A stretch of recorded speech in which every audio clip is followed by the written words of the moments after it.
আজকে 17ই সেপ্টেম্বর, একসাথে কত কি, একদিকে বিশ্বকর্মা পুজো, সাথে রান্না পুজো, আবার মনসা পুজো। মনসা পুজো উপলক্ষেই প্রতিবেশী দাদার বাড়িতে একটু রান্নাবান্নায় জোগাড়ের ডাক পড়লো, তাই ছুটে চলে গেলাম। প্রথমে পুজো, তারপরে রান্নাবান্না। পুজো না হলে রান্নাবান্না করা যাবে না, আগুন জ্বালানো যাবে না। সেই মতোই পুজো শেষে অপেক্ষা করে বসে রইলাম যে কখন পুজো শেষ হবে।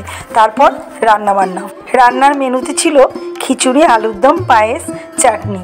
তো খিচুড়িটা আমি রান্না করিনি, তো খিচুড়িটা দাদাই রান্না করেছিল, তাই আমি চাটনি আর আলুর দমটা রান্না করলাম। টমেটোর চাটনি হয়েছিল, তো টমেটোর চাটনির রঙটা দেখে তোমরা বুঝতেই পারছো দারুণ হয়েছিল। চাটনিতে কিন্তু কোনো রকম জল ব্যবহার করিনি।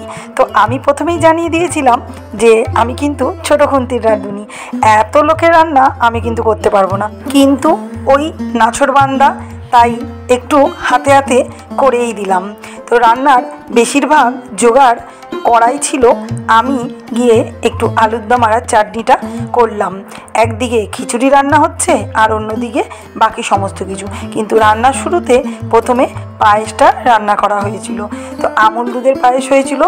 1 কেজি চালে 10 কেজি দুধ, এই পরিমাপেই তো আমরা পায়েস করি, তাই না? তো এখানে আমুল দুধও 1 কেজি প্যাকেট আমুল দুধ নেওয়া হয়েছিল, আর 1 কেজি গোবিন্দভোগের চাল। ব্যাস, আমার রান্নাবান্নাও এদিকে চলছিল, সঙ্গে ভিডিও। তো আমি যেহেতু ছোটো কড়াইতে রান্নাটা করছিলাম, তাই একটু সময় লেগেছিল। তো আলুর দমে আলুগুলো সুন্দর করে ভেজে নিয়ে তারপর মশলা কষিয়ে রান্নাটা করলাম। একটু ভয় ভয় পাচ্ছিলাম যে এতটা রান্না, কিন্তু নিরামিষ রান্না এত সুন্দর করে গুছিয়ে করতে পারবো বুঝতে পারিনি। বেশ ভালোই লাগলো, তাই রান্নাটা করতে করতে একটু ভিডিও করে নিলাম আর তোমাদের সাথে ঝটপট শেয়ারও করে দিলাম। টমেটোর চাটনির রঙটা দেখে কিন্তু ভীষণ খেতে ইচ্ছে করছে, কি বন্ধুরা, তাই না? সত্যি এখানে কিন্তু কোনো রকম রঙ ব্যবহার করিনি, কালারটাই এত সুন্দর হয়েছিল। আর খিচুড়ি যেহেতু 3 কড়াই হবে, তাই মশলাটা একেবারে করে নেওয়া হয়েছিল, পরে শুধু চাল ডালে যুক্ত করে দিলেই হবে।